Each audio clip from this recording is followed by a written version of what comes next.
In February 1993, American law enforcement agents mounted a raid on a religious community in Waco, Texas, that went disastrously wrong. I'm talking to you. Somebody's gonna get hurt. It would turn into the longest and bloodiest siege in modern American history. 84 people died, 22 of whom had come from Britain, recruited from the streets of London, Manchester and Nottingham. Everyone was screaming, things flying everywhere in the room. I actually thought at that time, I'm gonna die. I'm gonna meet me maker, you know. Now using FBI surveillance footage, secretly recorded tapes, and previously unseen video. This is a unique insight into what really went on inside Waco. You know who I am. I'm the Christ. Somebody said, "What should we do?" He says, "I suggest you pray."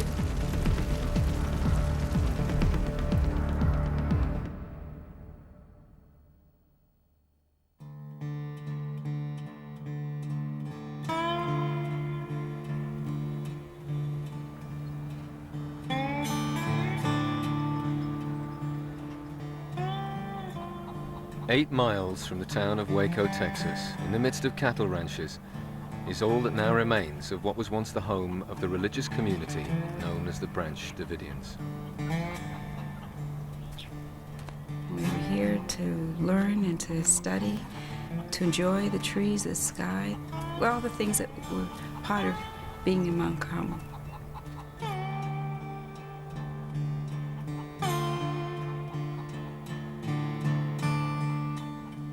We were able to think of a better life, more so than if we had been at home and we're just reading the Bible, just going to church.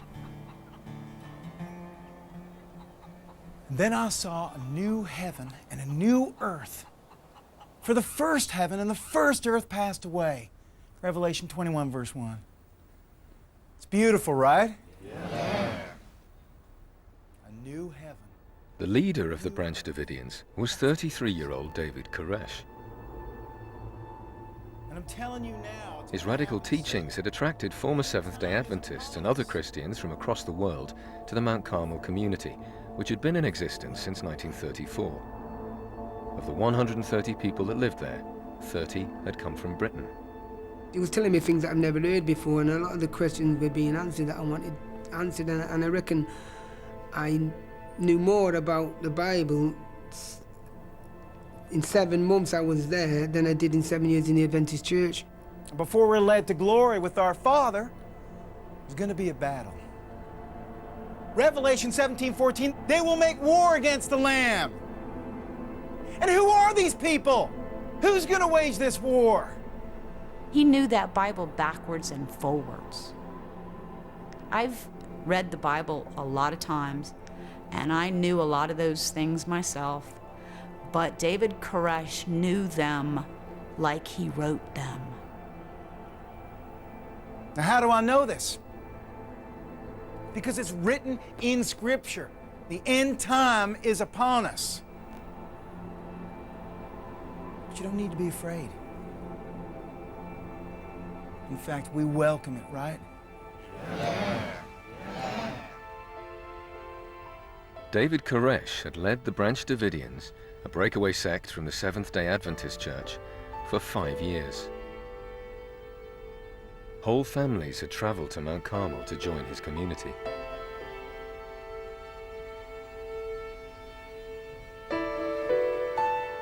Natalie Nobrega came from North London with her mother when she was just 10 years old. I loved it. To me, it was like a holiday camp. That's what it felt like to me. It wasn't a cult, it was a normal place, and they were normal people. I mean, yeah, they did believe in God and were religious, but that wasn't to say that everyone was obsessed with God and, you know, all they did was read the Bible all day, every day, didn't have a life, didn't do anything else. It wasn't like that. Another Briton was Derek Lovelock. He'd attended Davidian Bible classes in Manchester before joining the community in Texas. It was a really loving atmosphere, caring atmosphere. I don't think I'd ever met people like that before. apart from my own family. I've never met people so loving like that. But Mount Carmel was a religious community with a difference. Alongside a church and Bible studies, there were guns and a firing range. I didn't see there was a threat. I mean, I was a bit nervous at first, you know, because I'm not used to it coming from England. A few people carrying guns. But I got used to it, I suppose, after a while. Everyone had guns in America, so even though I'd lived in England and no one had a gun here, because America, everyone has a gun, it was like nothing strange. It was just normal.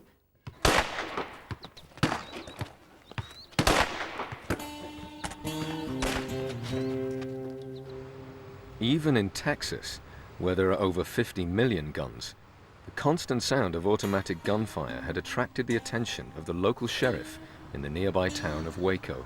The sheriff's office was contacted on several occasions about people living around the compound out there hearing fully automatic weapon fire. In the state of Texas, you can own weapons. You can own as many weapons as you can afford. You cannot own fully automatic weapons unless you have certain credentials to do that. I never understood why a church would have weapons.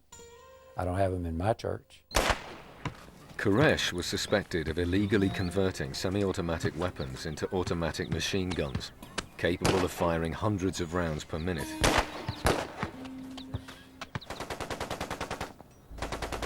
In June 1992, a major investigation was launched into the activities of David Koresh.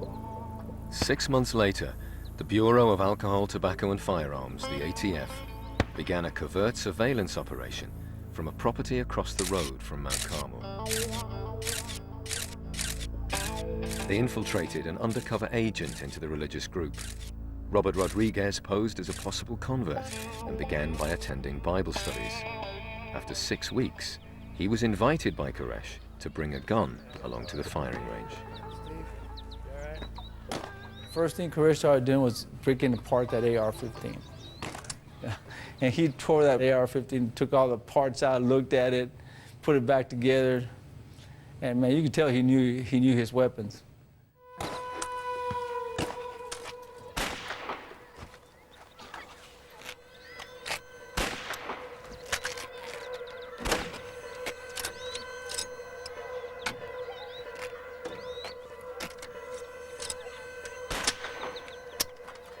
Nice mechanism, Robert.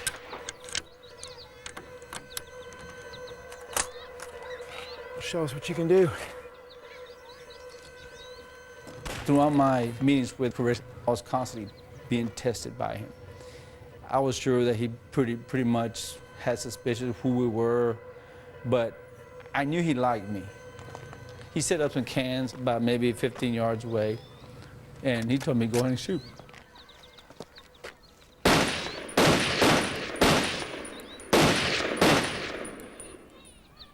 I shot and got a heck of a group. Got lucky, Robert. Let's see you do that again. I saw in his face that he did not like to be outshone in front of his people. And this time I said, I better miss.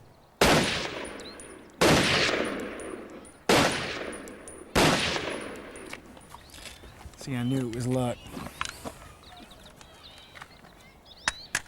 The ATF investigation lasted 7 months and gathered a huge amount of intelligence. In February 1993, it was decided to raid Mount Carmel and arrest David Koresh. There's a serious amount of firepower in that building. Koresh has got AK-47 rifles, 40 rounds per minute, semi-automatic, but up to 750 rounds if they're automatic. He's got AR-15 semi-automatic rifles, lots of them. He's got at least 150 caliber machine gun and hand grenades. The undercover investigation had discovered that Koresh had amassed in excess of 150 automatic weapons and explosive devices. He also had 8,000 rounds of ammunition enough to equip a small army. To counter this, it was decided to mount a military-styled operation. Now, 7 agents of the New Orleans ATF are to scale the roof of what they call the chapel. 4 of those agents will enter the room on the north side of the roof. That's David Koresh's bedroom. The other 3 will enter the room on the south side of the roof, Koresh's arsenal. Now, in addition to the ground and the roof units all entering the property from all sides, we will have 3 helicopters fly over as a diversion for the ground units to make their dynamic entries. Now, the diversion will happen at 09:57 hours, and that's 3 minutes before you make your entry at 10:00 hours. The ATF operation would be one of the biggest in its history, involving more than 75 of its top agents drafted in from across the United States. The raid was set for Sunday, the 28th of February at 10 a.m. But 24 hours before the raid, the ATF plan suffered a major setback. A local newspaper published an expose on the activities of David Koresh under the headline, "The Sinful Messiah." There was a lot of hustle, a lot of information being passed back and forth. Stories, the Waco Trib and their Sinful Messiah series. A lot of crap. The ATF had tried in vain to stop the article being published. They were concerned that it would alert Koresh to their impending raid.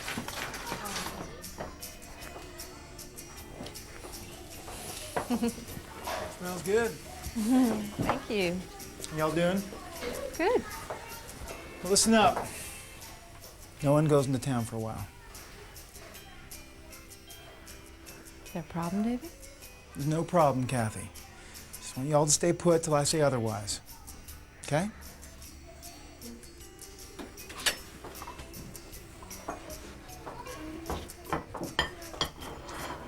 Okay, he's coming.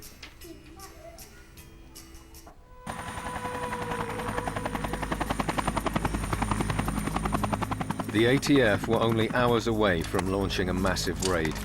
Following months of intensive planning, 3 helicopters and over 75 agents were ready for action. Focus up. Agent Bill Buford prepared his men.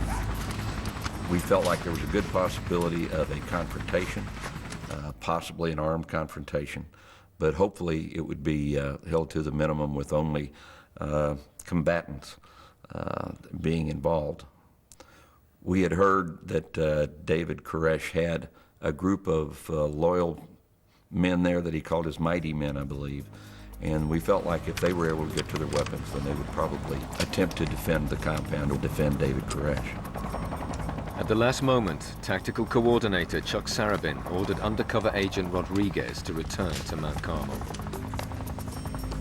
He said, "We got to, Robert, one more time to make sure everything is still okay." And I remember him saying that, make sure everything was still okay. I said, "Okay, all right, Chuck, okay, one more time."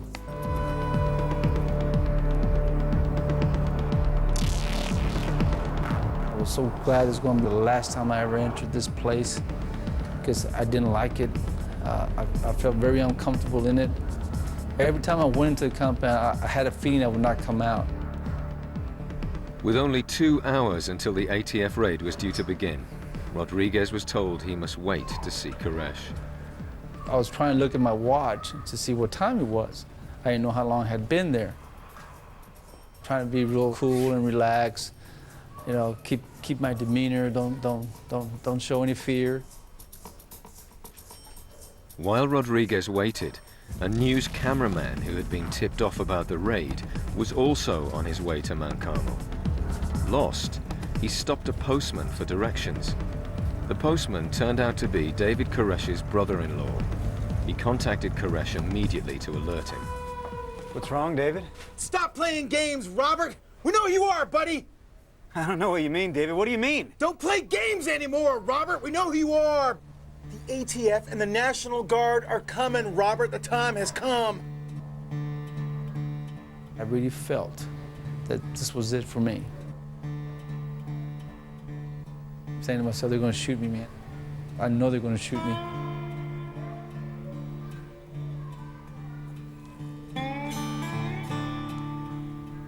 Take care, Robert.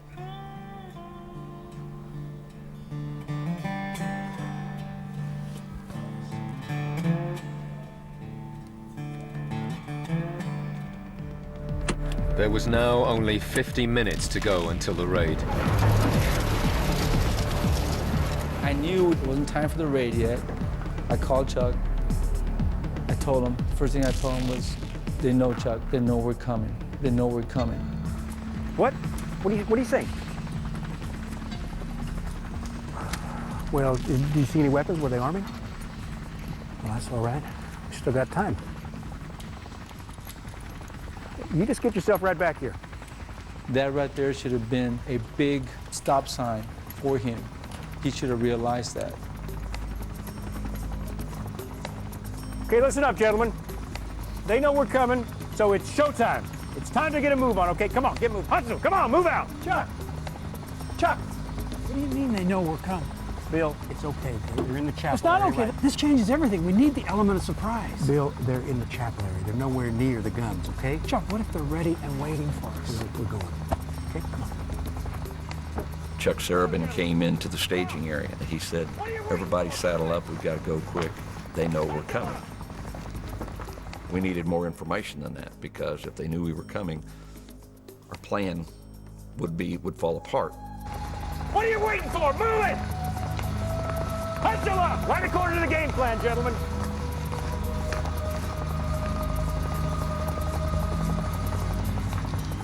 They're on their way. Just don't do anything dumb. Wait for my instructions.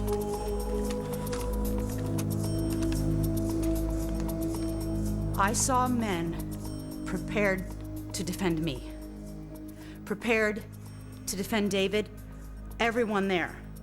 They ran to posts, stations. They were preparing for battle.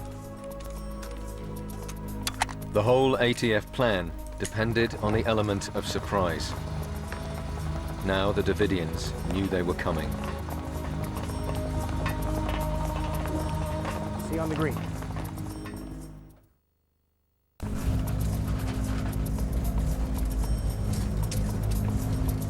It's our time. The ATF had launched one of the biggest raids in its history. More than 70 agents were on their way to arrest David Koresh, the heavily armed leader of the Branch Davidians. Stick to the plan. We're good. We're ready. We can do this. Let's bring it home. All good. But the Davidians had been tipped off.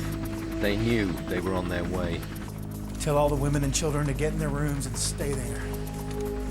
Get to your room! Get to your room! Come on. Hurry up. Get on the bed. Just get on the bed.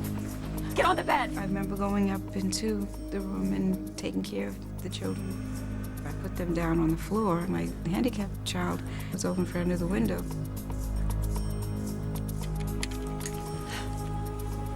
Come on. Under. Go. I looked out the window and saw the cattle cars coming down the road. Now there's people jumping out of these cattle cars. And they have guns, and they're all dressed in black. And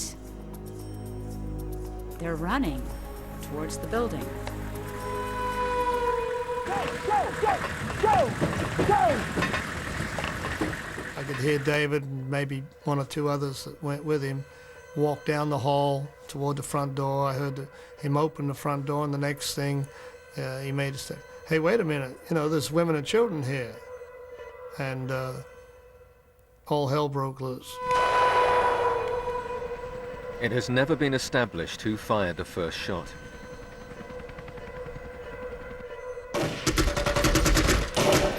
But nothing prepared the ATF for the hail of gunfire they now faced.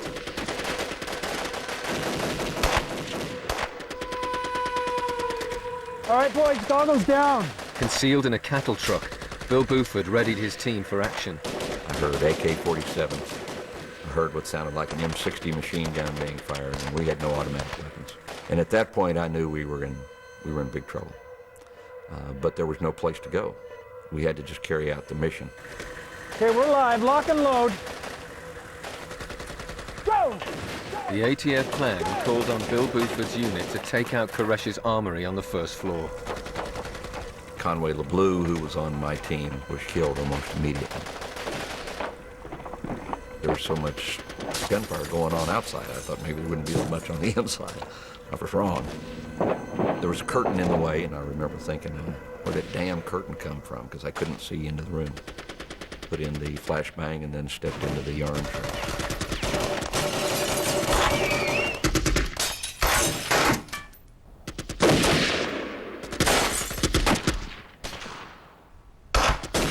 The gunfire inside the room was very intense. Glenn had fallen as we went through the window, and he was already laying in a pool of blood there just within seconds.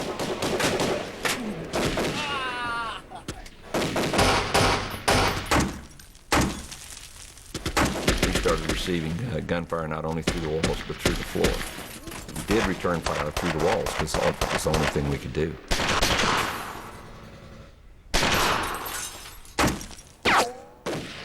Within minutes, the ATF plan, which had depended on surprise, was in ruins. Their flight was captured by a local TV news crew.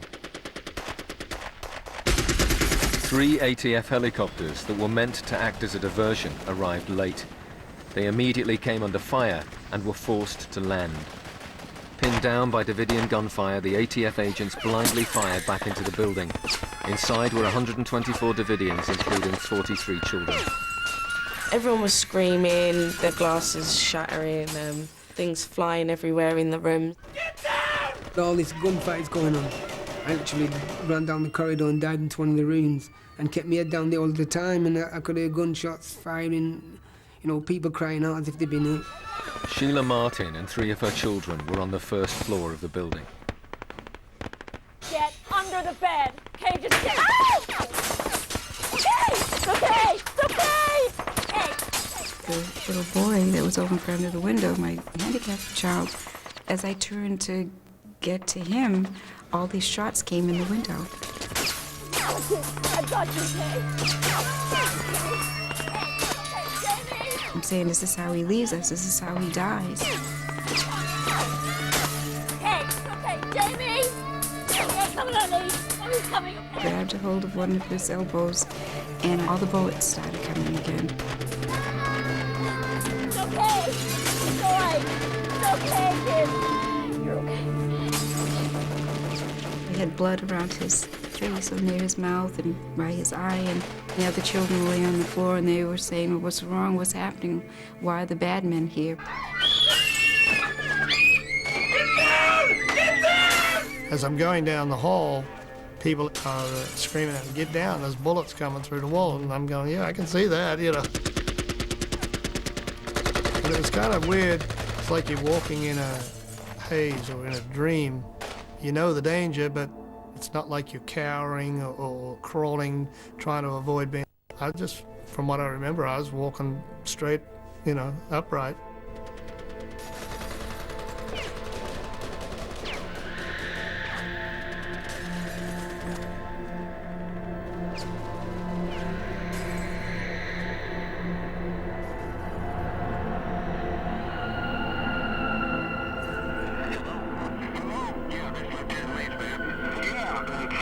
Around our building and they're shooting at us in Mount Carmel. Mount Carmel? Yeah, tell them there's children and women in here and to call it off. All right, hello?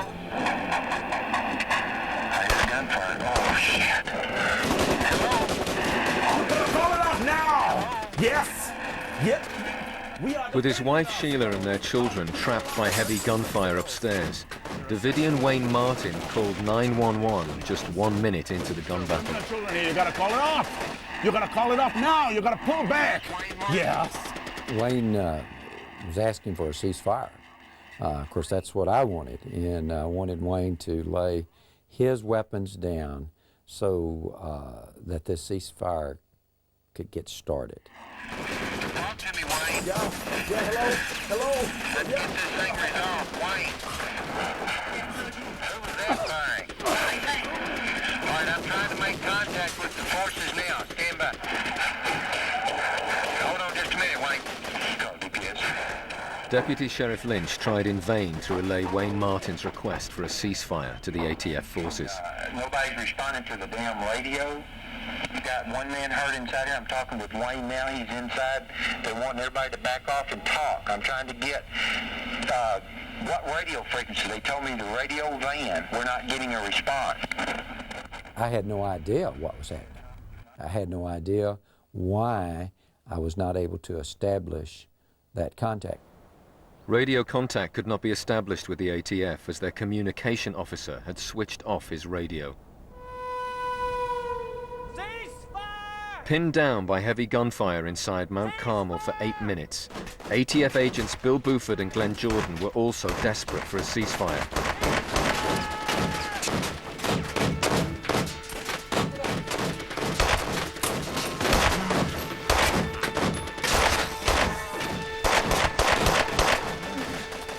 Got shot in the butt. I was hit twice more, once in the upper thigh and once in the hip. And I remember thinking to myself while I was laying on the floor in there trying to get up, if I'm going to die, it's not going to be in this room. I'm going to be out of here, and I'm going to die with my friends. I'm not going to have one of them walk up and shoot me in the head. After more than 30 minutes of desperate attempts to reach the ATF, Sheriff Lynch finally made contact. But as he tried to broker a ceasefire with Wayne Martin, suddenly another voice came on the line. Yeah, this Lynch. Hey, Lynch? Yeah. That's kind of a funny name there. Listen, look. Now, who am I speaking with? This is David Koresh. Okay, David. The Notorious. You're the man that I need to talk to, David. Yeah, well, really, let me tell you something. Okay. In our great country here in the United States, you know, God's given us a rich history of patronage. No, we're not trying to be bad guys. Okay. But the thing of it is this. I know it sounds crazy to you, but you're going to find out sooner or later. Sure, there are 7 seals in his right hand. All right. The question of theology has overstepped it. We're going to open that book. Now, that's what I've done. Okay. Now, there's some things in that Bible that have been held as mysteries. Yes, sir. About Christ. Yes, sir. Now, what it says in Revelation 22... I was amazed at Koresh's ability to carry on a theological discussion in the middle of a gun battle. Okay. Now, in the prophecies, it says... Can I interrupt you for a minute? Sure. All right. We can talk theology, but right now... This is life. This is life and death. The theology is life and death. Yes, sir. I agree with that. You have come and stepped on my perimeter, okay? Koresh's theological discussion lasted several minutes. Finally, the sheriff brokered a ceasefire, more than 90 minutes after the battle had begun. The ATF retreated. Right here. Right here.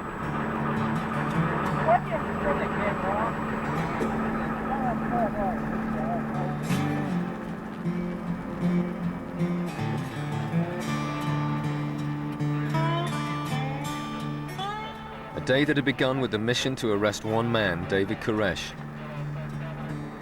had ended with the ATF suffering its largest casualty toll in a single operation. 4 of its agents were dead and 22 seriously wounded. Have been allowed onto the compound, and apparently some of the injured are now leaving the scene. 2 care flight automatic weapons inside. There are automatic weapons outside. It's a very ugly situation. On how many people have been injured.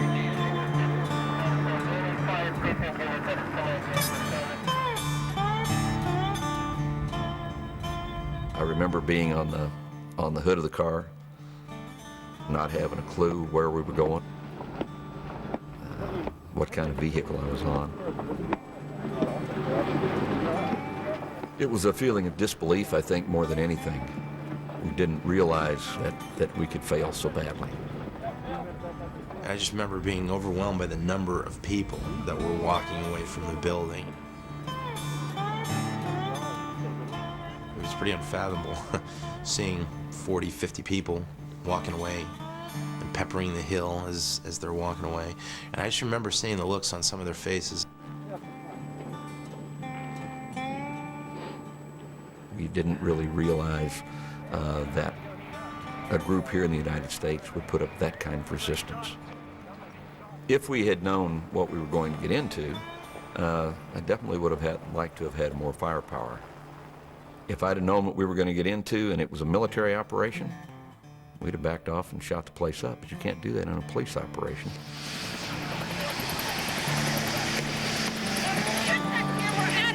Get out of here! Get that shit out of here!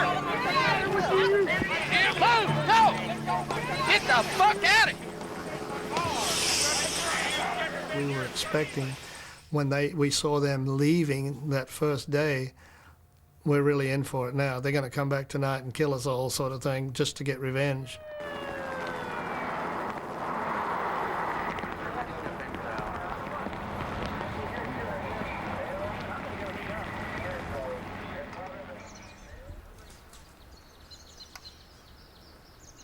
Five hours after the ceasefire, Catherine Schroeder's husband Michael, who had been working away from Mount Carmel, attempted to get back to his wife and family in the compound. Mike was doing his best to get past all these people that I know just shot a whole bunch of bullets into our building and killed some of our people. And he was going to try to get past them and get in. At 4:55, Michael Schroeder, armed with a Glock 9mm pistol, was spotted by ATF snipers 1 mile from the compound. According to the ATF, they ordered Schroeder to surrender, but instead he opened fire.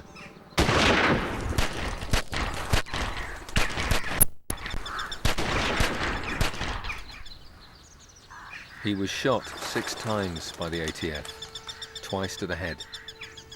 His body was left where it fell for 3 days.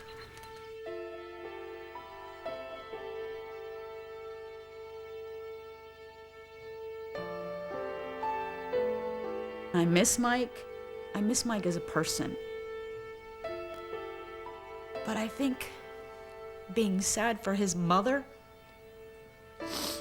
having to lose a son that was only 29 in such a horrific way, when she didn't believe what we believed, she didn't believe we should be there. She half blames David Koresh because Mike was in a cult, and she half blames the government because they flat out murdered him. And she's just torn. There's nothing you can do. We had our minds set to follow God, and we did that. Whether you think we did that or not, we believe we did that. I still to this day believe we did that. The disastrous ATF raid was over. 10 people were dead. No one knew it at the time, but the longest siege in modern American history had only just begun.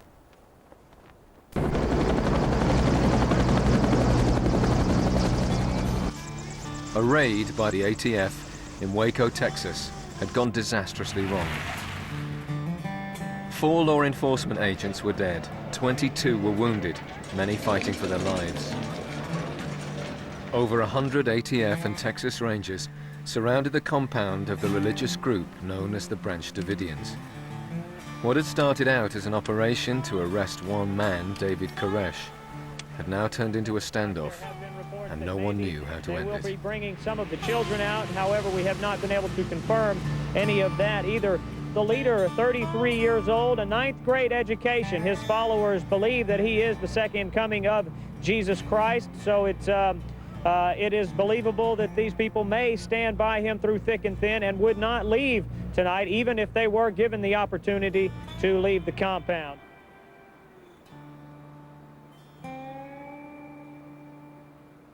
Inside the compound, the Davidians were also counting the cost. 6 of their members, including 1 follower from England, were dead, and 3 more lay injured, including their leader, David Koresh.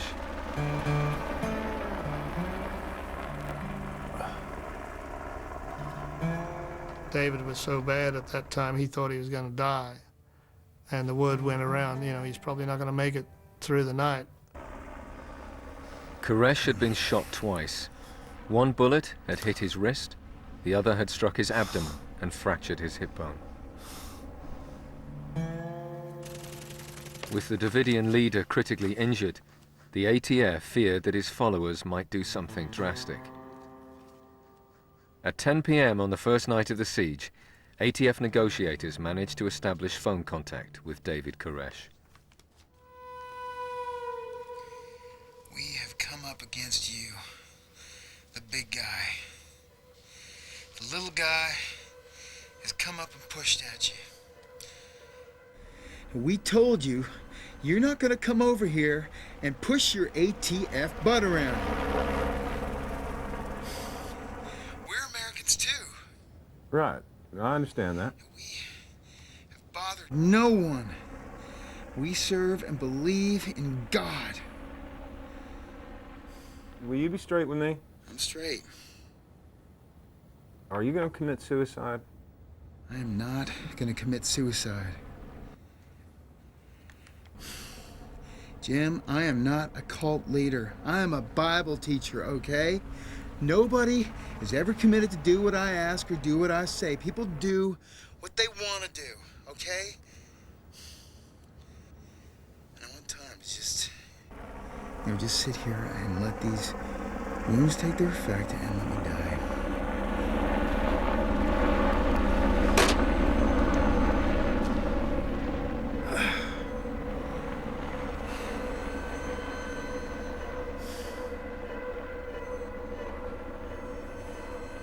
119 Davidians were still inside the compound with Koresh, including 43 children. At 9:30 this morning in Mount Carmel on the compound of the Branch Davidians, a breakaway sect from the Seventh-day Adventist Association. For some perspective and more perspective, we go now to Barry Ray. Barry? Lori, I've visited with the Mount Carmel Center on several occasions over the years. This group's entire existence is based on a sort of apocalypse. Law enforcement officials are just hoping that the group doesn't try to bring about its own apocalypse now. All right, thank you very much, Barry Ray. There were other things happening in the world today, and when we come back... Whilst the children watched the day's events on the nightly news, upstairs, their parents and the other Davidians gathered around their injured leader. Kathy, my rebellious one. Come here.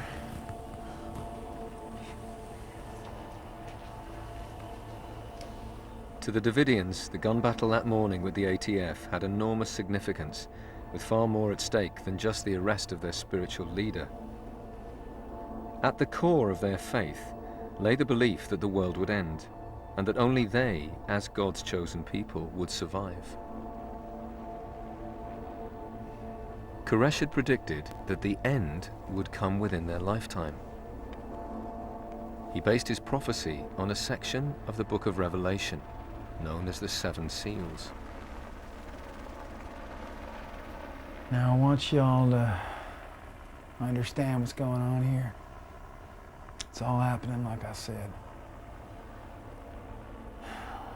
As foretold in the scriptures. The forces of Babylon have attacked, and our loved ones have been sacrificed, why I may be sacrificed in this holy battle.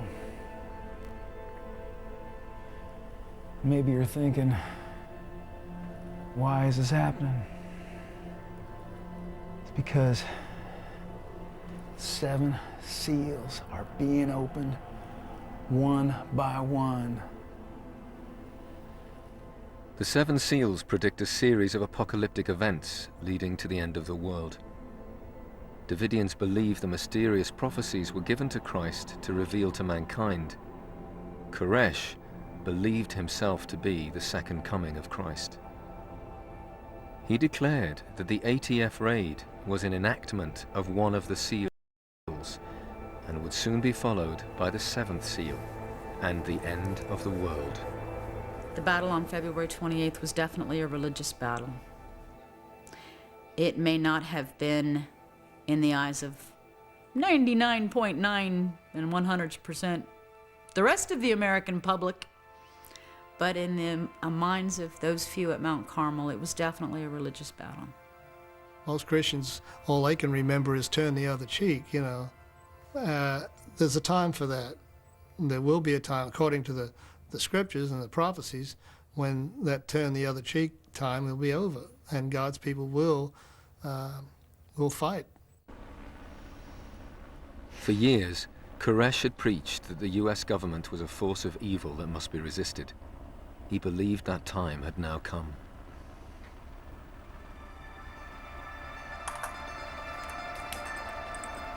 If you want to go to heaven, you got to be able to die.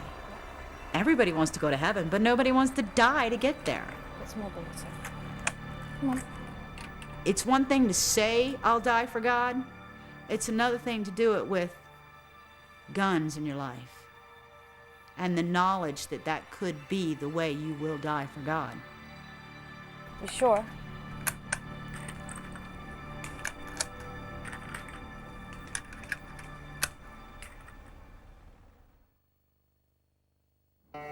As dawn broke on day 2 of the siege, the world's media descended on Waco. What started the day before as a secret operation had now become a very public news event. There was supposed to be a news conference that started. The US government was quick to act. President Clinton approved a waiting strategy, and after the murder of federal agents, the FBI now took control of the operation. My name is Jeff Jamar. I'm the special agent in charge of the FBI in the San Antonio division, and I'm the special agent in charge of FBI operations here in Waco. Can you tell us, in talking with Koresh, have you any indication how many people in the compound are dead, how many are wounded, what their condition is? The people we're talking to say 3 people wounded, to include Koresh. The extent of wounds, we don't know. The extent of his wounds, we don't know. Here's the problem, okay? You start out, the phrase I use, we came in the middle of the movie. We arrive. We're negotiating or trying to communicate with someone who's facing the death penalty, and he knows it, okay? So it turned out he's got absolute control over everybody in there except a few people who he gets rid of. Okay, we already know that. So I know from the outset that he decides what happens. Jamar was given almost unlimited resources to end the siege. Over 300 agents were placed under his control. Sniper units were placed around the compound, and they established a headquarters 8 miles away in a local college. With 25 hostage negotiators drafted in, the lead negotiator was Byron Sage. What do you think? What's his hold of him? Are they brainwashed? You know what I think? These people truly believe. I really think that. They worship Koresh. With Koresh weakened by his injuries, the FBI team opened up negotiations with his deputy, Steve Schneider, a former Seventh-day Adventist minister who had left his church to join David Koresh 7 years earlier. They're taking their time. Steve Schneider was a very interesting character. He was a very articulate, intelligent individual, seemed to be somewhat anxious about a position that he expressed that he had been thrust into. Sage and his team decided that the best way to end the siege peacefully was to appeal to Koresh's ego. They made him an offer they believed he would be unable to refuse. Yeah, Steve Schneider, who's this? Steve, it's Jim. I want to give you something to think about, okay? If I was able to get some type of major broadcast together to get your word out, would David come out? I don't know. That's up to David. I do know that David wants the world to hear his message. The world needs to hear what he has to say. The FBI offer presented Koresh with an opportunity to speak to the nation. He would be able to record a message that would then be played on national radio. In return, he and his followers would surrender. Okay. Yep. Bye. The FBI plan worked. Koresh accepted their terms and requested a tape recorder. At 4:30 a.m. on day 3, he began recording his message. What I'm trying to present here may, in some ways, shed a better light on the situation. in my predicament here in Mount Carmel. But I'm also really concerned about the lives of all those. Within just a few hours of taking control, the FBI had achieved a major breakthrough. Koresh promised that as soon as his message had been broadcast, he and his followers would surrender in front of the world's media. At 1:30 p.m., America's Christian radio network broadcast his message. Okay, here we go. We're going to the tape of David Koresh. My name is Dave Koresh. I'm sure that a lot of you realize that I should be possibly scared, concerned. There's women, children, and men involved in our situation here at Mount Carmel. But I am really concerned about the lives of my brethren here, and also really concerned even greater about the lives of all those in this world. You know, without Christ, without Jesus, we have no hope. Why? Everybody was glued to the radio. Righteousness is a law of Ten Commandments. As the sermon is being read, we're on the phone from the negotiation cell, speaking primarily to Steve Schneider. And Steve is describing what's going on inside the Branch Davidian building. The children are being assembled by the front door. I went down to the cafeteria and fixed a sack lunch for my daughter and I, thinking, well, we're all going to come out. They want to search the building, so we'll go out and sit on the lawn until they're finished, and then we'll come back in, but we might get hungry while we're out there. Although Israel themselves never really knew the real meaning of this, nonetheless, they were commanded to do it. Also, there were other sacrifices. We were convinced that this was going to truly be the end to this situation, and that we were finally going to be able to get these people to come out peacefully. I, David Koresh, agree upon the broadcasting of this tape to come out peacefully with all the people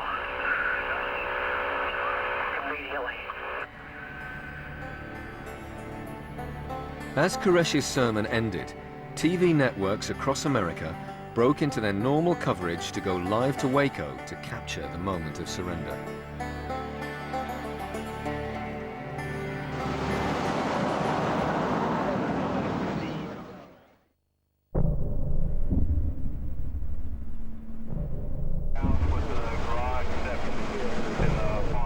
This is a News Channel 10 special report.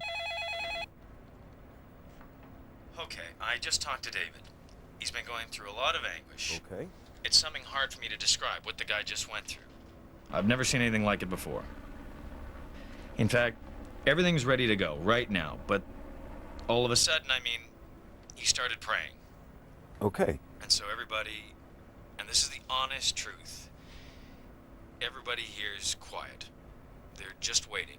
But now look, he gave us his word, okay? We put our trust in you. He says, his God says that he is to wait because that which was played on the air is given for everyone to hear. God, who's led him all his life, says to him to wait. But Steve, they don't believe he's coming out. And in the next 15 minutes, they're going back to their normal programming because I understand that. Got the whole thing interrupted. I understand that. They'll think he's a fraud if he doesn't come out. Steve? Steve? Even though David Koresh had gone back on his word, his followers accepted the decision.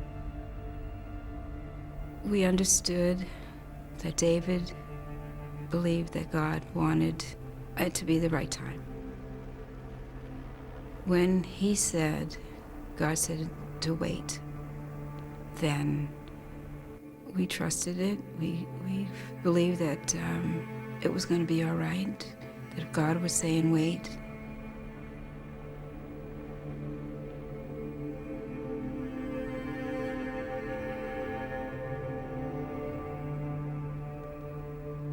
We had faith in God. We were safe in God's hands, you know.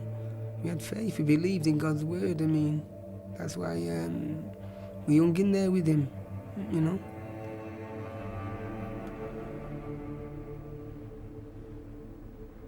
It was now the turn of the FBI to explain their failure. The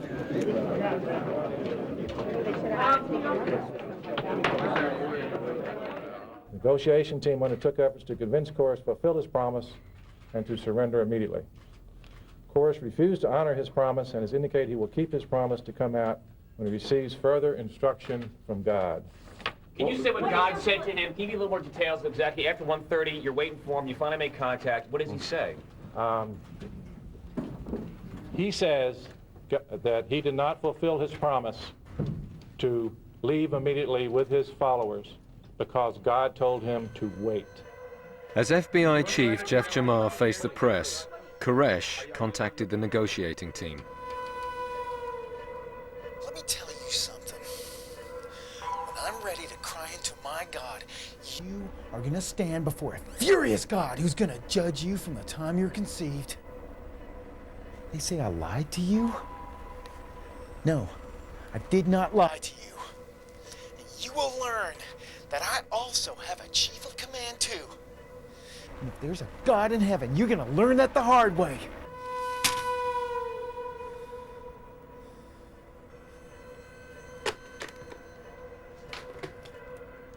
I knew that they weren't hostages. Koresh decided what they were going to do, what they were going to say. You know that he's going to decide. Not them, not you. He's going to decide whether they live or die. After 3 days, the negotiation strategy had failed. The FBI commanders decided it was now time to increase the pressure. They requested military equipment from the US Army. 9 tanks and 5 combat vehicles were deployed to Mount Carmel. From now on, the FBI's tactics would get tougher. Day 4 of the siege. 24 hours after Koresh's very public failure to surrender, the FBI had surrounded the compound with tanks. Within the ranks of the FBI, not everyone was happy with the decision, especially lead negotiator Byron Sage. I can remember thinking to myself, how in the world did we get to a position where we have tanks driving around a church in the high plains of Texas? How could that possibly happen in the United States of America? Because what you're ultimately going to do is drive them closer together. You're not going to drive them out, you're going to drive them in.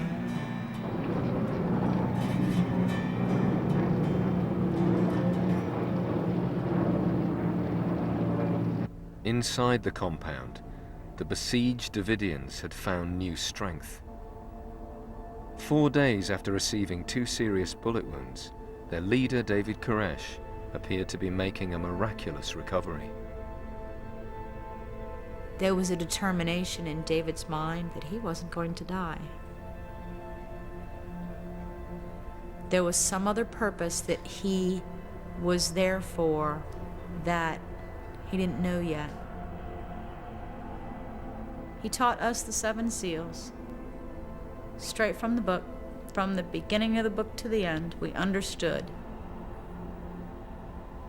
I know, in my belief system, that David was a manifestation of God on this planet. He was my God.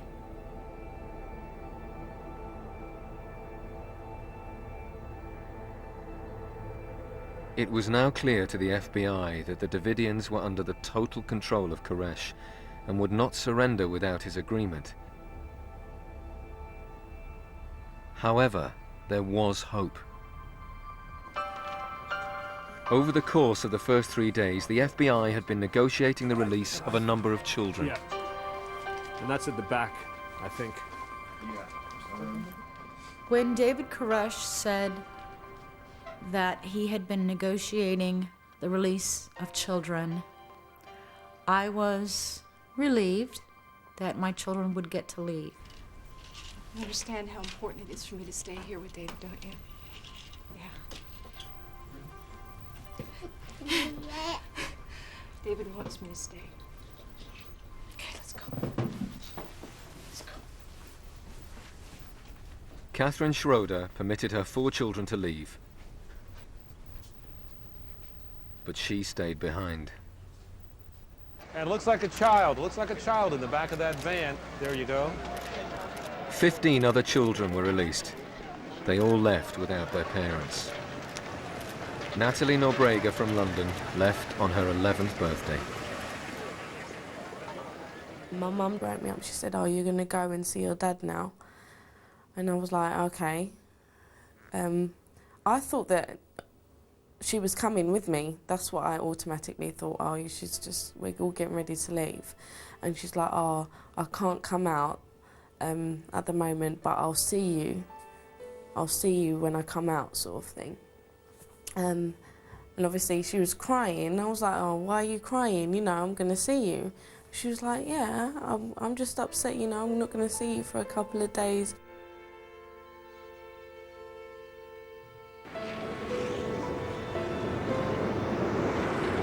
But 98 people still remained inside Mount Carmel. Apart from Koresh and Schneider, the FBI knew very little about the people left inside.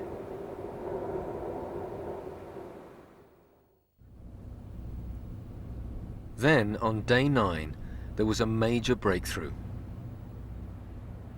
The Davidians sent out a videotape. They'd recorded messages for their families to prove that they were not hostages and that they remained there of their own free will. On the tape were 7 members of the Henry family from Manchester. Mr. Koresh has been the most intelligent person I've ever met. He's nothing like what the media reports him to be. Natalie Nobrega's mother, Teresa Nobrega, was also on the video. Well, about 4 years ago, I was seeking truth about the Bible, and then when I met David Koresh, he's answered all my questions. And there's no doubt about the truth. And Derek Lovelock had a message for his family back home in Manchester. Say to family, friends, or anything? I'd just like to say hello to my family back in England, not to worry, in the safest hands I could ever be in. And to tell them that this is the end time now, prophecies are being fulfilled as it's written in the Revelation. As the Davidians revealed themselves, it was clear that they were determined to remain inside with their leader, David Koresh. This is not the end of time. I don't know when. Is anyone holding you against your will? Do you want to leave? What is your desire? Nobody's holding my wills or anybody. I came and I went as I pleased, and I've decided to stay as I please. My family know where I am. They know I'm independent. Along with the family messages, to the FBI's amazement, the tape contained a special message for them.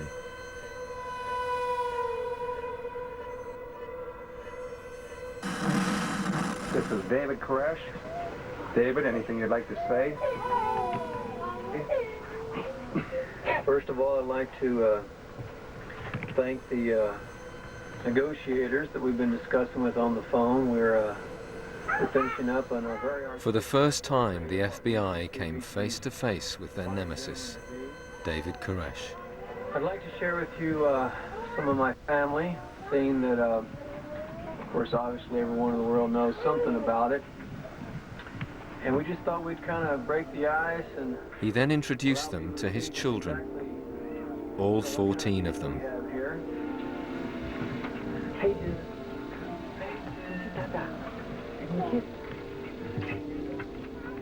when David brought in, one by one, 2 at a time, ultimately the vast majority of the children that he had sired, it was spellbinding.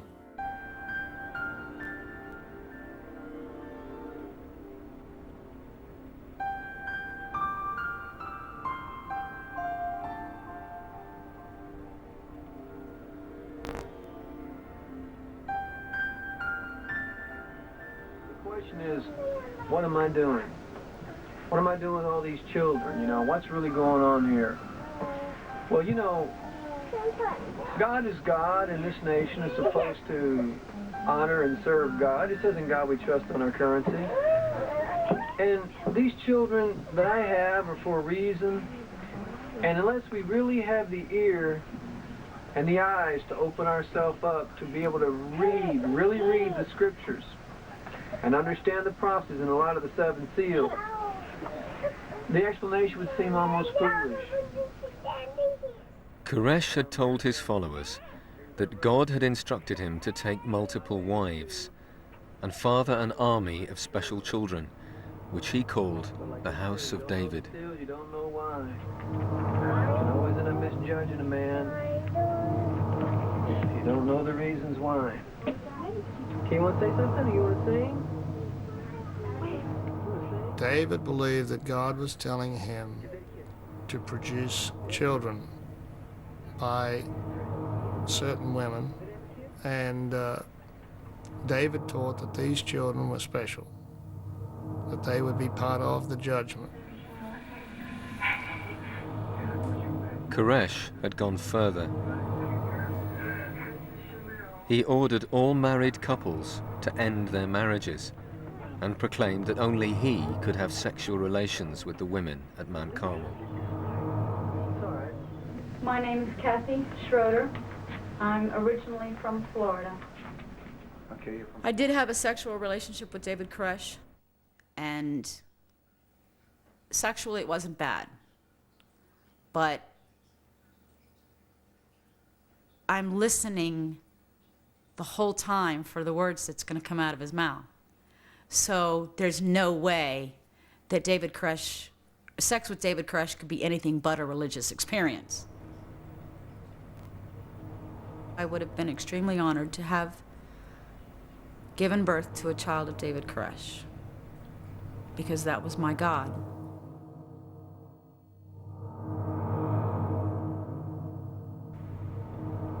But not all the mothers of his children were adults.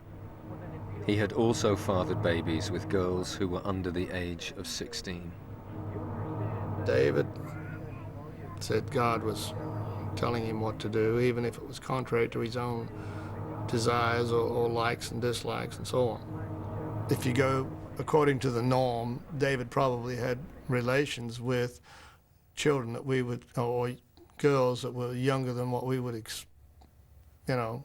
consider acceptable age. On the other hand, if those children knew what they were getting into and were advanced for their years or whatever, who's to say it was not acceptable? His voice shook the earth. Now he is promised. Once more, I will shake not only the earth, but also the earth.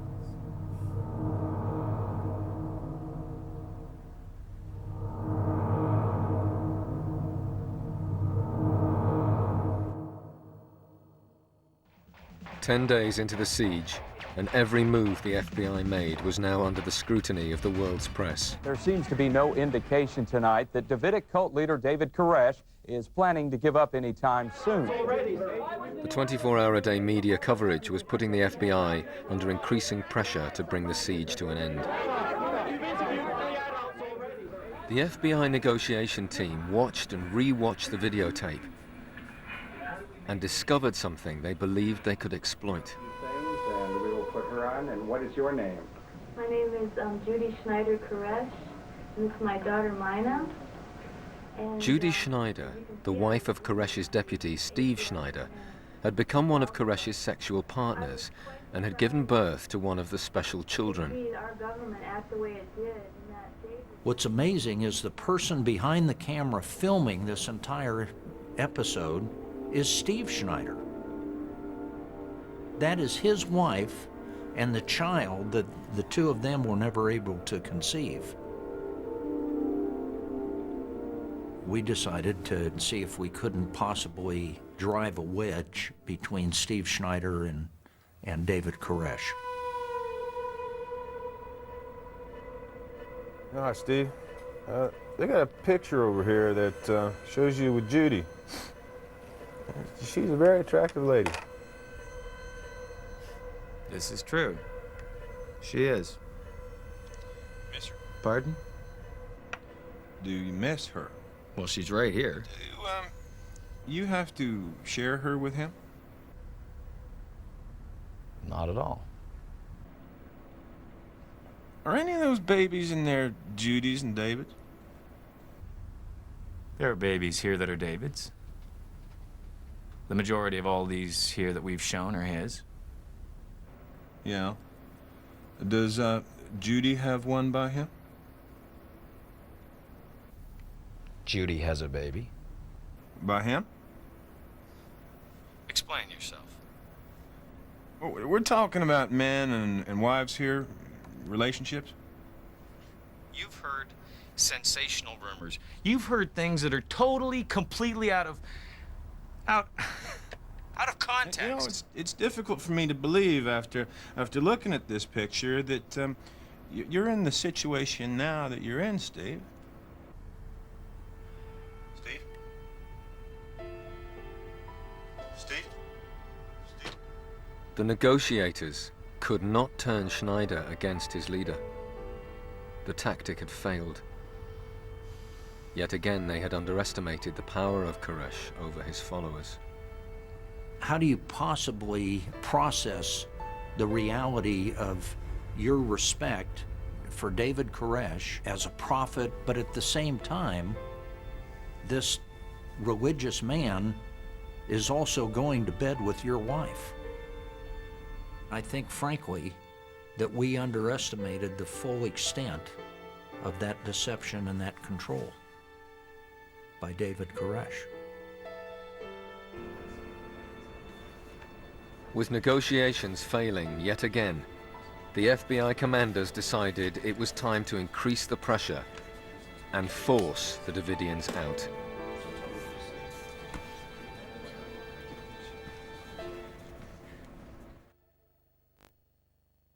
News Channel 10 for Central Texas.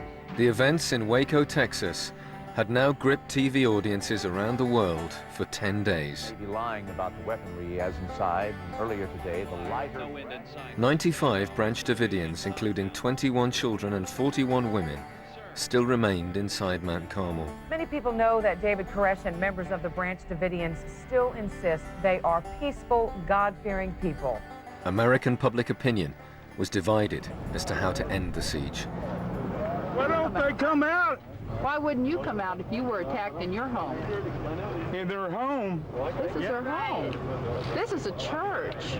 It's a church, yeah, with weapons, rockets. Do you call that church? Yeah. A church is peace. God is peace. God is love. The FBI were looking increasingly helpless, no nearer to bringing the siege to an end. What we're saying is Mr. Koresh, we're here. We're knocking on your door. We're offering you a peaceful solution. Please respond.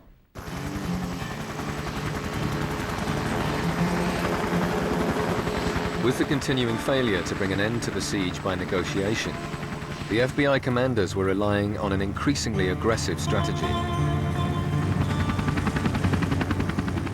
The change in tactics was creating a bitter rift within the FBI.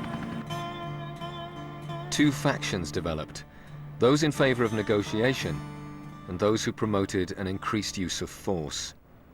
When you're dealing with a group like the Branch Davidians, to intimidate them with military hardware and so forth for the sake of intimidation is a mistake. Did it adversely impact on the negotiations? The answer is yes, it did. What is this gonna be? World War III or something? Well, who's controlling these guys? Are they their own nation? Calm down. If you just back off a little. These kind of tactics, they've shown us their asses. They've flipped us the finger. These things that they're doing make these people want to stay here even more. You got to get these tanks out of here, and you got to get them out of here now. Over the course of the siege, the negotiators would say, we won't move the tanks onto the property. The next day, there's a tank taking out sheds on the outskirts of the property, creating this incredible disharmony and distrust with the people on the inside. Catch you later, Steve. We were sending a conflicting signal. And what it did is it undercut the ability of the negotiation team to continue to build rapport, let alone credibility, with those inside. It became patently obvious that we, the negotiators, had no control over what was going on actually at the site. That control was in the hands of the commanders. To say that they stayed in there because they were intimidated by an armored vehicle circling the place, to me, is nonsense. If that's intimidating, then fine. Are they cowering in the corner that Babylon's here and all that? No. They're doing whatever Koresh tells them to do.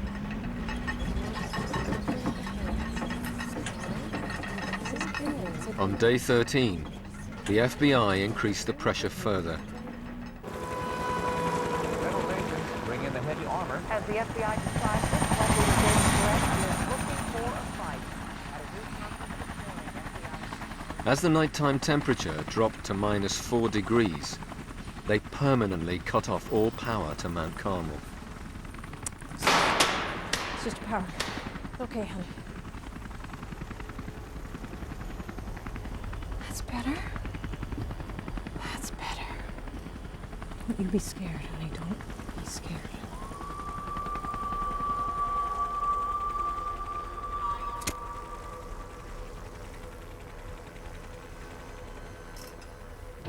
We used Coleman lanterns for lighting, but as far as the cold, you just put more clothes on, crawled into your sleeping bag, and hope for the best. I mean, aside from the temperature outside, you got the windows all shut up. The wind's blowing through, and it was pretty chilly.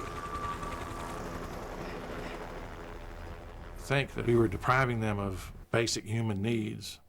We weren't, because they had been deprived of that since they'd been there. You know, they didn't have central heat. You're not depriving them of anything. How you deprive the deprived. The Davidians responded by cutting off communications with the negotiators. An end to the siege now seemed further away than ever. In an attempt to try and rebuild trust, Byron Sage decided on a bold and dangerous new initiative. We needed to do something extraordinary. I used to teach you never go face to face with an individual that has demonstrated a propensity for violence. I don't teach that anymore.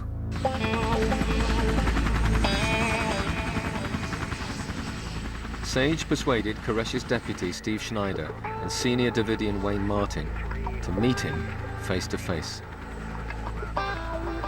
Accompanied by a local sheriff, they met in the no man's land between the tanks and the compound. I can vividly remember just almost feeling the crosshairs on you from their sniper positions.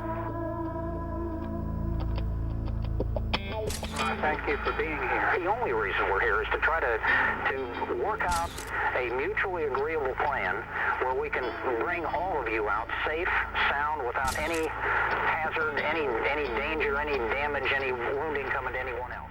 We identified a number of issues that Steve conveyed that he felt were critical to getting this thing resolved. Things like whether or not David could continue his ministry from jail. The big one for them was whether or not the government was going to seize their property.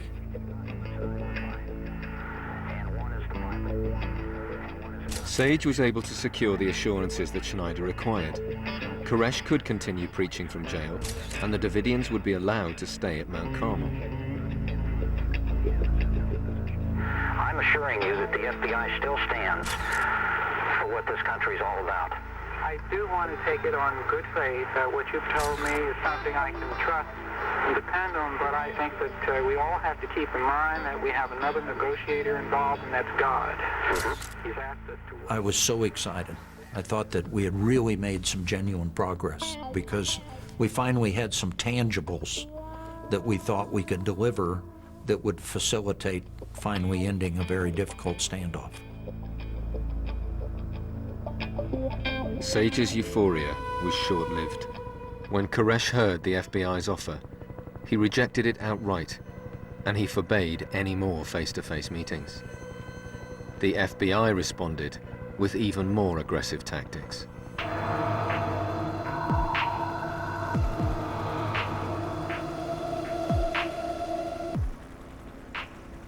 Hour after hour, the Davidians were bombarded with sound. And then with searchlights and helicopters. Big play, the rabbits being slaughtered, stuff like these bits are made for walking, you know, and that's an action. One of these days these bits are gonna walk all over you. And I've got a brand new box of matches. You know, you're gonna get burnt, stuff like that, and to keep us awake.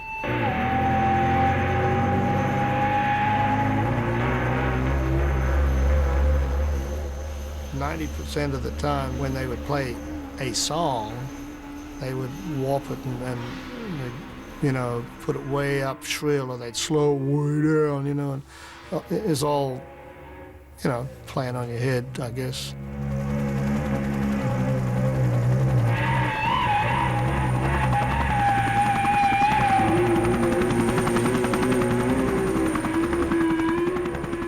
Psychological operations, whatever, do not work. Particularly with a situation like this, with the Branch Davidians, it's not going to drive them out, it's going to drive them in. When we found out that these noises were being played and everything without our knowledge, or to say permission is an overstatement, we were livid. I was livid.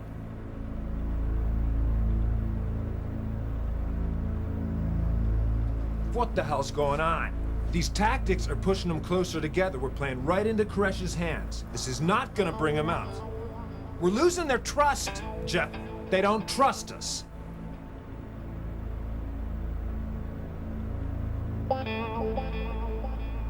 despite the continuing protests from the negotiation team, the escalation in aggressive tactics did at last seem to produce results.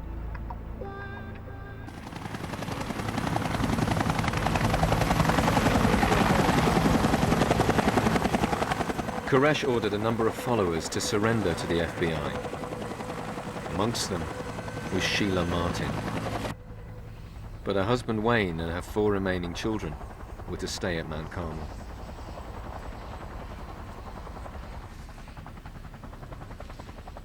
I remember when my husband came over to me to say goodbye to me. Hey.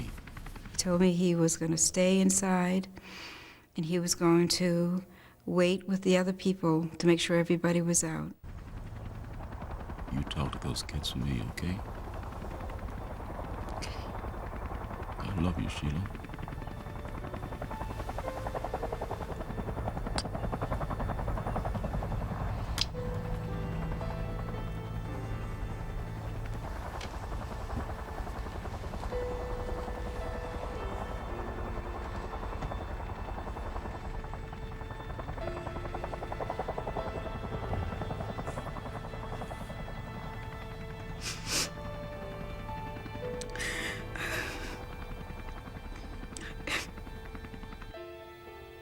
I remember my son.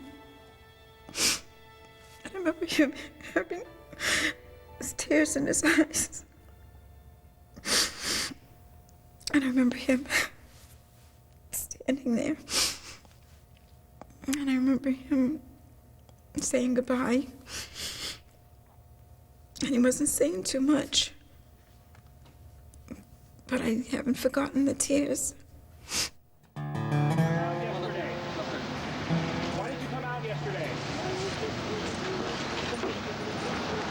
Sheila Martin and 11 other Davidians, including Catherine Schroeder, surrendered and were immediately arrested. All were held as material witnesses. Catherine would later be charged with conspiracy to murder. Do you have any comments about the standoff? Anything you want to tell the folks what you want to say, Kathy? Are you concerned about your friends inside still? Are you scared? Still have faith in David? Do you have a message? They'll send you to prison for years for nothing. Because they're the United States government.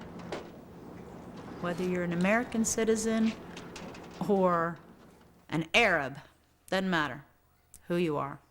You better listen to the American government. Just big bullies, pushing their way into every corner of the world.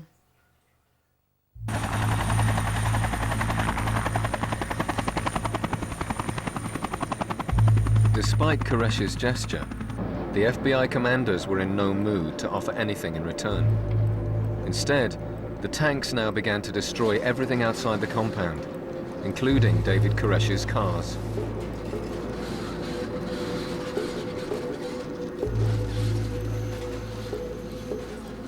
I tell you what, being an American first, I'm the kind of guy that I'll stand in front of a tank, you can run over me, but I'll be biting one of the tracks. No one's gonna hurt me or my family. That's American policy here. There was a level of frustration from the tactical teams that felt that the ongoing negotiation efforts weren't getting us anywhere, that we were actually playing into David Koresh's hands as far as facilitating the delay tactics and so forth. Over the coming weeks, no one else surrendered. By the 6th week of the siege, there were still 83 people, including 21 children inside. With no electricity, sanitation, or running water, they were forced to survive on a stockpile of military rations. Oh, lovely. Okay. The only water we were living on throughout the siege was rainwater that we collected in buckets put outside the windows. The amount dished out to everybody was about this much in a glass for the day. All right. Don't drink it too fast. Despite the hardship, Koresh seemed to have total control over all those who remained inside with him, and his conversations with the negotiating team became increasingly hard-lined.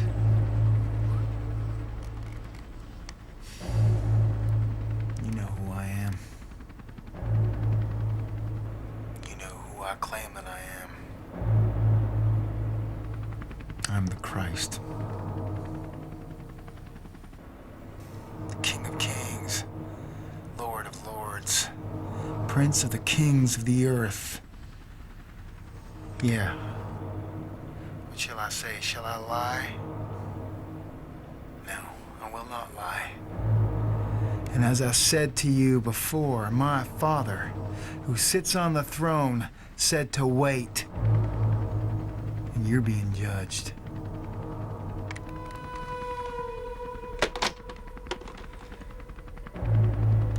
We felt David Koresh could lead those people to oblivion, like the Jonestown Massacre, for example, that led to over 600 people taking their lives willingly to follow this cult leader. The thinking was that the situation was getting more dangerous each day, okay? We were not going to talk any more people out of there. I asked the negotiators to do an analysis. Byron wrote a memorandum saying he thinks that there's not going to be any more effective negotiation to get anybody out. I was admitting that we had failed. And that's not an easy thing for any of us to do. The negotiation team had tried for 7 weeks to bring about a peaceful end to the siege, but every initiative had met with failure.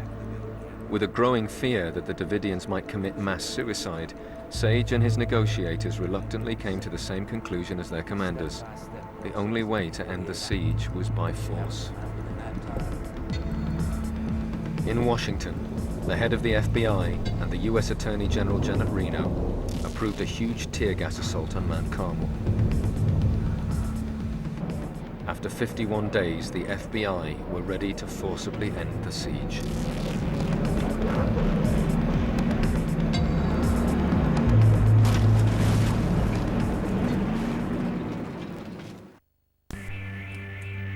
Those of you inside the Branch Davidian compound, we're in the process of placing tear gas in the building. This is not an assault. You're not entering the building.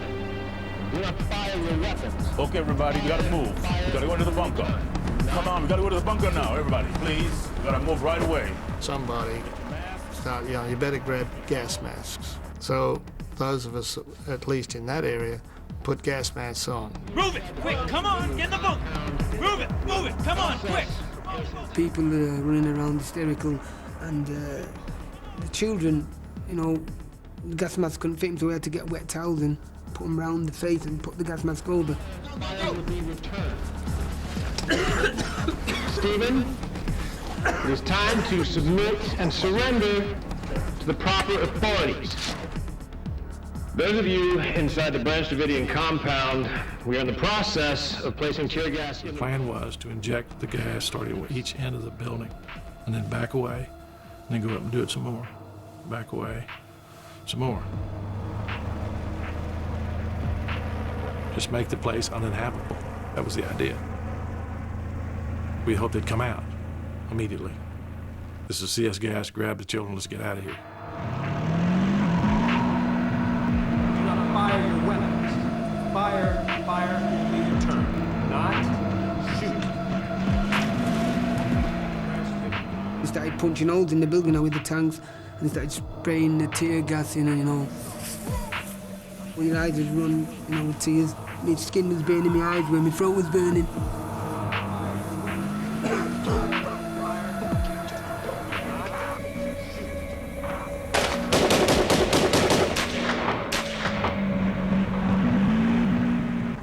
The FBI claimed that 4 minutes into the assault, the Davidians began shooting at the tanks. The FBI had been authorized by the Attorney General to use appropriate deadly force if they met with armed resistance. Now the gas attack, originally planned to last up to 48 hours, was accelerated. This is not an assault. Do not fire your weapons.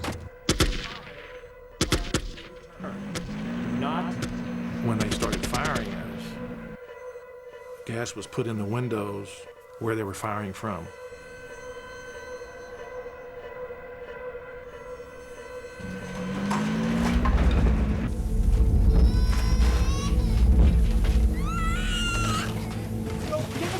As more and more tear gas entered the building, Koresh ordered the women and children to take refuge in an underground shelter.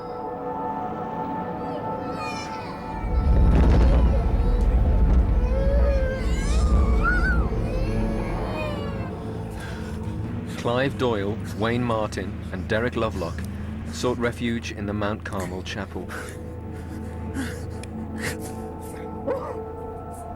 I didn't want to go outside, afraid that we might be shot. There's tanks out there, so we're just there, scared, staying in that one position.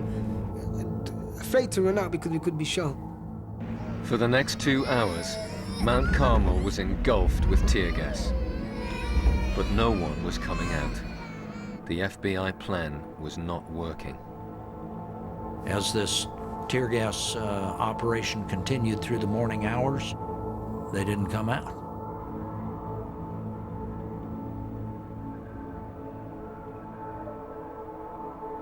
We conclude that the gas is not reaching them. So we decide to use one of the tanks to go through the front doors and insert gas in that middle area. The tanks tried to create escape routes by punching holes in the walls to encourage the Davidians to come out. But instead, this caused parts of the building to collapse. I was punching the holes in the building at the front. The first floor, you know, what we call the first floor, fell down to the ground floor. So that blocked any escape, and we're all terrified, hysterical.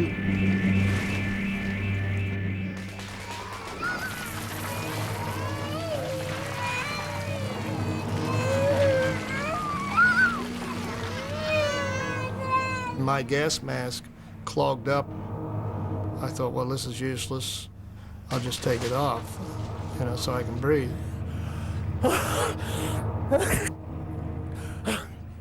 My face just started burning like crazy. So I said, hey, I'd rather suck air through the block filter than have that stinging, burning sensation. We're looking out, and there's a tank right across from us. There's people outside the tank with guns. We knew there were snipers all around us. So we're a little dubious as to what would happen if we jump out this hole.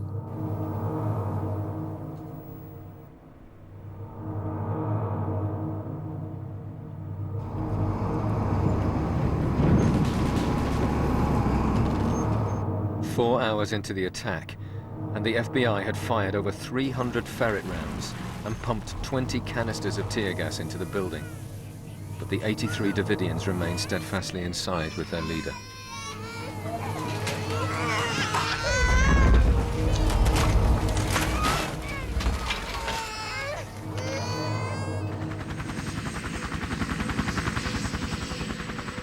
Each time the tank came through the front door area, each trip they penetrated deeper and deeper. I remember somebody saying, Wayne, what should we do? I suggest you start praying. He says, I suggest you pray. I shall know one. You make it lie down in green pastures, you restore my soul. Where do I walk through the valley and the shadow of death, I shall fear no evil. I got enough down. They comfort me.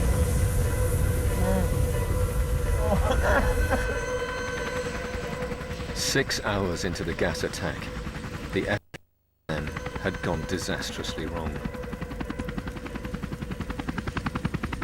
When that smoke started to curl out of that southwest corner of that building, I literally had to turn my back to that monitor to stay focused on what I was trying to get done.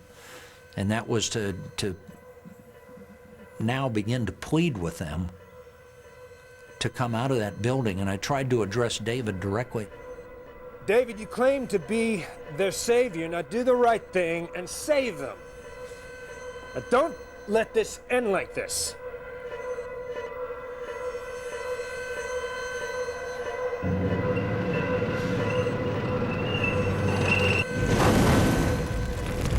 Somebody shouted fire.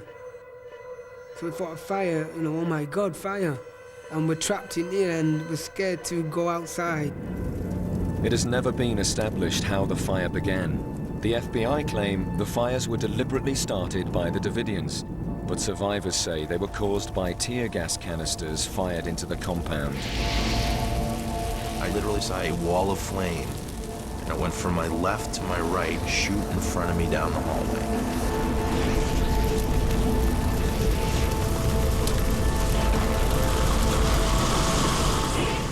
Incredibly loud. You could hear it over the tanks, over everything. It was just this huge, rapid wall of flame shooting down the hallway.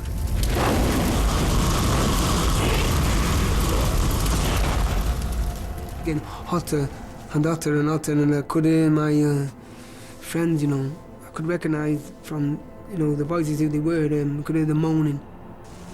And obviously they were being burnt.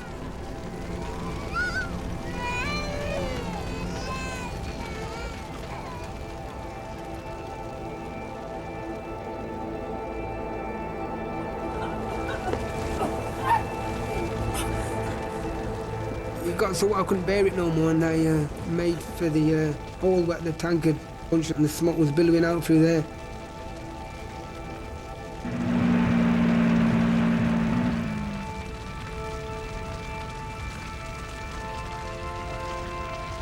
The question was, if we jump out, will they shoot us? I'm rolling around, getting burned, basically, and I could hear the voices further into the building, you know, further away from this hole than I am, screaming. The flames are reaching them, and I recognized the voices. That kind of galvanized me to kind of dive or fall or stumble toward where I figured the hole was.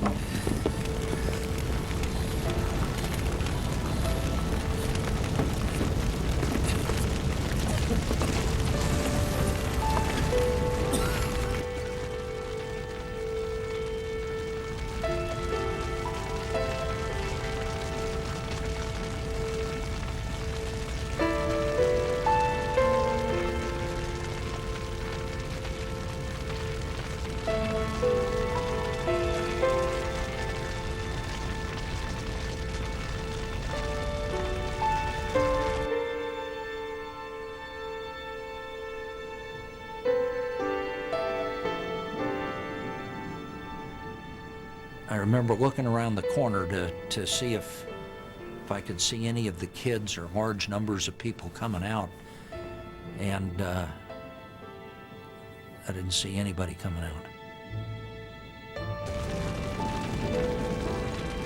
83 people were inside Mount Carmel as the inferno fanned by the wind took hold. Only 9 managed to escape. 74 died in the fire, including 21 children and 2 pregnant women.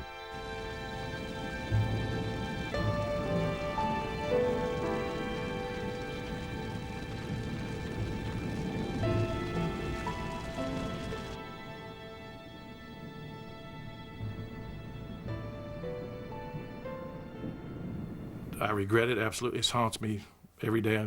Something reminds me of it every day. And I'd give anything if we wouldn't have done it.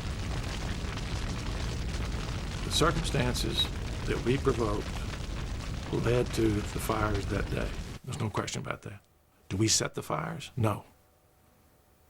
Did we cause any fires? No.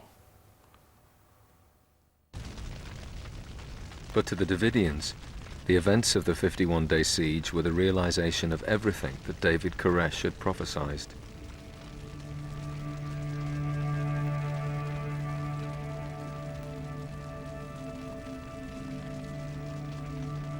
The government played right into the prophecies. There was no way for it to have ended any differently.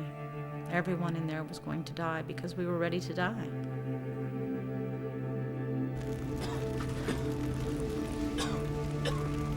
The body of David Koresh's deputy, Steve Schneider, was discovered in the remains of the building with a single gunshot wound to the mouth.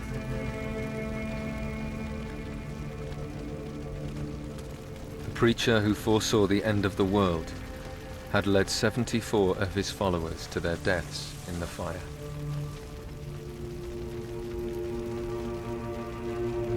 David Koresh was discovered alongside Steve Schneider, killed by a single gunshot to the head.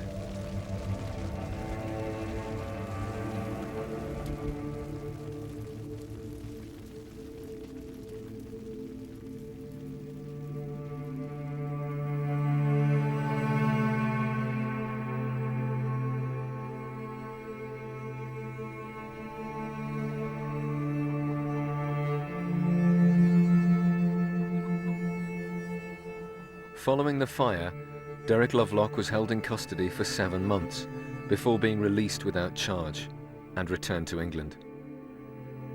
Catherine Schroeder spent 3 years in prison and now lives in Florida. Natalie Norbrega returned to London. Her mother died in the fire. Clive Doyle suffered first-degree burns. His 18-year-old daughter was killed in the inferno.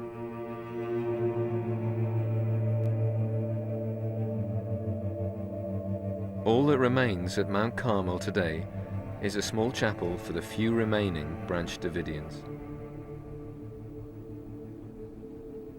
Sheila Martin still lives in Waco and remains a Branch Davidian, despite losing her husband Wayne and 4 children at Mount Carmel.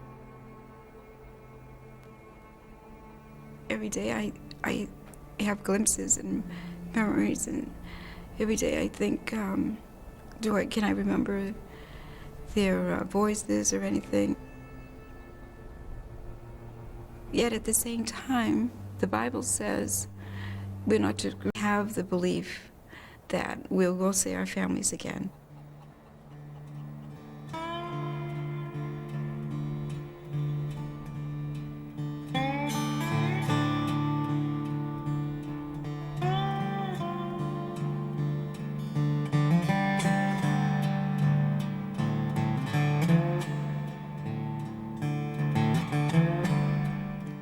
You can tell us what you think about the FBI's handling of the Waco siege at channel4.com/culture. Next on 4, how a hostage situation was handled when a police marksman was asked to take a fatal shot for the first time.